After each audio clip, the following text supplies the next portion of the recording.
Esta es una producción de Grupo Fórmula. Carlos Facio, periodista, escritor y un prestigiosísimo analista testimonial, diría yo, de la realidad hispanoamericana. Antes que nada, muchas gracias, Carlos, por esta nueva conversación que se une a las que ya hemos tenido a brincos en todos estos años muy recientes, porque somos muy jovencitos los dos. Es cierto, conservamos la juventud. Eso. Carlos, ¿de qué forma ha cambiado el rostro del poder en estos años y décadas recientes en esta América Latina nuestra de todos los días y que tú también conoces y que has descrito como nadie? Bueno, tenemos desde la época en que en los años del medio siglo pasado había muchas dictaduras militares en América Latina, pasamos a procesos de democratización o de regreso a la democracia después de las dictaduras en América del Sur, en Centroamérica, a periodos a comienzos de este siglo XX donde surgieron nuevos liderazgos políticos como el de Chávez en Venezuela, Lula en Brasil, el Frente Amplio con Tabaré Vázquez y el Pepe Mujica en Uruguay, los Kirchner en Argentina, y luego tenemos otra oleada, digamos, de procesos en países con gobiernos de signo derechista, ¿no? Como Bolsonaro hoy en Brasil. En fin, y en el caso de México pasamos de un viejo régimen de partido de Estado que duró 72 años a variables dentro del marco del sistema capitalista a través del Partido de Acción Nacional, con los gobiernos de Fox y Calderón, luego otro gobierno del PRI con Peña Nieto, y ahora hay un proceso de lenta transformación social que está tratándose de impulsar a través del proyecto de Andrés Manuel López Obrador, ¿no? Justamente el título del libro, Plutócratas y Populistas, alude a esta transformación, digamos, que se está dando en México y no solo en América Latina, sino en el mundo, ¿no? Es decir, en Estados Unidos. A partir del título de tu libro, Plutócratas y Populistas, la tentación del poder en tiempos de posverdad, ¿cómo describirías al gobierno de Andrés Manuel López Obrador? ¿En qué rubro se inscribe y por qué? Bueno, yo lo defino como un gobierno de tipo nacionalista popular que tiene rasgos que podrían inscribirse dentro de lo que en la sociología clásica se define como populista. Pero justamente el populismo en los años recientes se convirtió en una palabra que tiene mil usos y no es lo mismo comparar lo que podría definirse, aunque yo no estoy de acuerdo, como el gobierno de Donald Trump como populista, sí, con el de López Obrador, son de signos contrarios, pero a la vez en México no podemos hablar de que haya, que sea un país populista, porque el poder real lo sigue teniendo la plutocracia, los dueños del dinero, y justamente lo que está en camino es un larvado proceso de transformación social que en el caso de López Obrador, bajo el signo de un nacionalismo de corte progresista, pero extractivista a la vez, o sea, conserva mucho de las políticas neoliberales y de los motores del capitalismo actual, que tiene que ver con la guerra por territorios, que tiene como que ver con el papel del extractivismo, que tiene que ver con la transformación de los territorios, en este caso a través del Istmo de Tehuantepec y el Tren Maya, como zonas a mercantilizar y con ellos también a las comunidades indígenas en pos del proyecto capitalista, ¿no? Es decir, no estamos acá hablando de un proyecto de corte socialista, como plantea la derecha, ni menos comunista.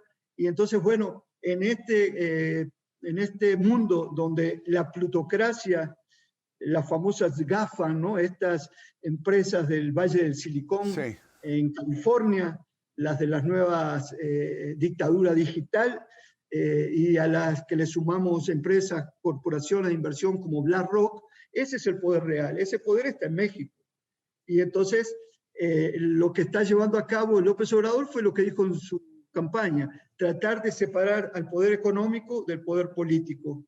Y eso está enraizado con el tema de la lucha contra la corrupción, que hasta ahora estamos en los escarceos, ¿no? Porque si Emilio Lozoya era el representante de la plutocracia gangsteril, todavía están, veremos, su juicio, ¿no? Otras expresiones más cercanas que podrían representar este poder del dinero también de manera mafiosa es el de el gobernador de Tamaulipas, García Cabeza de Vaca, donde se mezclan justamente el poder empresarial con el crimen organizado, ¿no? Bueno, que lo tendrá que demostrar la UIF, en todo caso la justicia, si esto es real. ¿Tú crees que ya tiene López Obrador perfectamente definido un propósito de gobierno? ¿O cómo se explicarían contrastes como su cercanía con Donald Trump, el que estemos inscritos en un tratado de libre comercio con dos mercados eminentemente capitalistas muy poderosos como Estados Unidos y Canadá, y que por el otro lado aquí se estén aplicando recetas de programas sociales, de reparto de dinero, que poco tendrían que ver con esos esquemas capitalistas? A lo que voy es que si tú sientes que hay una estrategia ya definida. No, creo que él tiene un proyecto muy definido desde 2006, ¿no? Su proyecto de nación del 2006 es el que está aplicando. Cuando nosotros en el año 2000 criticábamos el Plan Puebla-Panamá, que Estados Unidos le impuso al presidente Vicente Fox, en 2006, en su proyecto, sus 50 puntos de lo que quería, ahí aparecía con otro nombre tal vez el proyecto del Plan Panamá, que hoy se sintetiza en el corredor transísmico y en el Tren Maya, ¿no? Entonces, eso lo traen muy definido, como también traían muy definido en la campaña, y también desde entonces la recuperación a través del papel interventor del Estado de petróleos mexicanos, de Pemex, como de la Compañía Federal de Electricidad, ¿no? Pero bueno, justamente en la pugna con la plutocracia, él lo que está intentando hacer es que no haya tanta presión del poder del dinero sobre los proyectos políticos. Entonces, él critica, él dice que terminó el neoliberalismo. No, el neoliberalismo sigue estando presente a través de proyectos desarrollistas como estos, los megaproyectos del sur-sureste, ¿no? Entonces, es un proyecto con contradicciones, pero entiendo que él tiene, sí, claro, que lo que quiere es beneficiar a las grandes mayorías. Eso lo está haciendo a través de los apoyos sociales a la tercera edad, a los jóvenes, a los jóvenes que no estudian ni trabajan. En fin, hay un proyecto social y hay una intención de luchar contra la corrupción, representada en algunos grandes casos que tienen que ver con el poder plutocrático. Finalmente, a reserva de lo que tú quieras puntualizar, Carlos, pregunta abierta. ¿Se justifica el apoyo evidente, clarísimo, que el presidente ha tenido en el ejército mexicano, es decir, las Fuerzas Armadas en general, el ejército, la marina, el que haya una creciente presencia de ellos, para muchos una militarización del Estado mexicano, porque ahora los militares lo mismo construyen caminos que administran y crean aeropuertos? Ya se dijo que el nuevo aeropuerto va a ser como si fuera una empresa de la Secretaría de la Defensa, que ellos van a obtener las utilidades. En fin, se justifica, se entenderá históricamente esta búsqueda de apoyo de parte del gobierno de López Obrador en el ejército. Bueno, tú sabes, y yo lo planteo en la introducción, que uno de mis primeros libros fue El tercer vínculo, de la teoría del caos a la militarización de México. O sea, en 1996 ya preveíamos que México, a través de ese tercer vínculo, el militar, con Estados Unidos, tendencialmente iba hacia una militarización, y que esa militarización, como dijimos en 1996, iba a generar en violencia de Estado, y fue lo que ocurrió con la falsa guerra de las drogas de Felipe Calderón. En todos estos años, desde Cedillo, con el plan Chiapas 94 de la Secretaría de la Defensa Nacional, hubo un plan del ejército de corte contrainsurgente, y eso se manifestó no solo en Chiapas, sino luego con la creación de las autodefensas por el ejército en Michoacán y en otras zonas de la República, como puede ser hoy Tamaulipas, vía grupos paramilitares que están en ejercicio. Ese es el poder del ejército represivo que vimos en los últimos 25 años.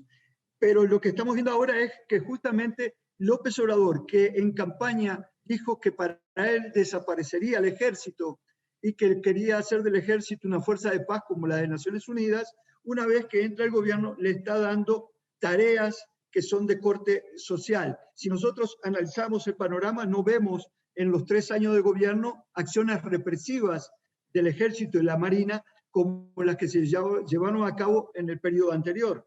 Recordemos Ayotzinapa o Tlatlaya, donde el poder del ejército se manifestó ahí concretamente. Entonces, tenemos que ver, yo lo toco en el libro, aquel discurso del general Gaitán Ochoa, donde prácticamente era un llamado al golpe de Estado, y esto fue el año pasado, en una reunión de 500 generales en la Sedena, prácticamente fue una invitación al golpe. Entonces, lo que yo entiendo es que López Obrador está tratando de darle funciones sociales al ejército para separarlos de las tareas represivas. ¿Eso llevará a un empoderamiento del ejército en materia económica? Puede ser. Dependerá también de lo que hagamos nosotros como sociedad, de los límites que pongamos y de los controles que se pongan a ese poder en ciernes. Pero creo que ya es ganancia que el ejército no esté matando, es decir, había una guerra de exterminio, de ejecución sumaria de gente herida o que se había rendido durante el periodo de Calderón y de Peña Nieto. Y eso creo que es evidente que ha estado cambiando.